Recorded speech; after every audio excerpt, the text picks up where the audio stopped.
This is the largest investment this corporation's ever made at nearly $600 million for this region.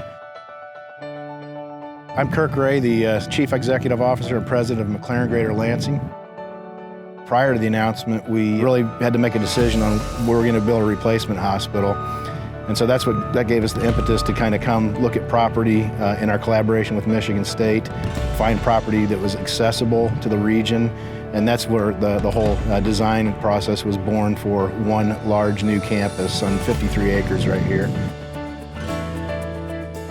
My name is Deborah LeBlanc. I'm the Chief Nursing Officer at McLaren Greater Lansing. I've been here about 3 years, and I actually came on board as a part of Kirk Ray's team and the C-suite level to work with the team in terms of transition into this new building.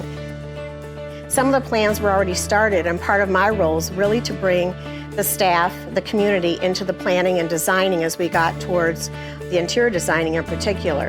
And so we created a staff level team where we looked at supplies, equipment, workflow, designed the storage cabinets.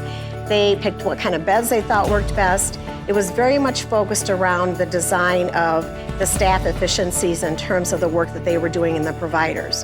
The other piece of that was being very patient-centric. So we have a patient family council that meets. We brought them in, we talked to them about what current state looked like, where they had input to the building in terms of what they thought from a patient's perspective made a lot of sense, really to create what we believe is an extraordinary experience for a patient coming into organization with very cutting-edge technology. Technologies that we don't currently have, they're going to be brought in cancer services. Our emergency department is going to be able to allow us to see 30 to 40% more capacity, so less wait times. There's a lot of really key things designed into that emergency room, like a behavioral health department, which we currently don't have, and I don't know that anybody has that in the region. With the rise of behavioral health issues that we have to deal with, this is really going to help. And what we believe is creating an organization where it's not only current state, but for generations to come. We have 240 private rooms in our new hospital, so no patient will be sharing a room when they come into the hospital. During the pandemic, what were some of the challenges?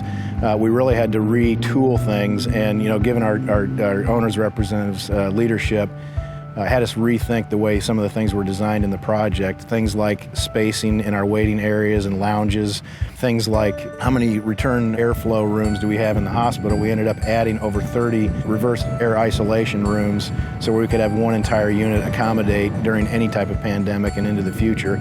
And some of those totaled around $1.5 million in changes that weren't originally designed in the project, but were going to be a necessity as we fought through this pandemic and then anything that might potentially come in the future.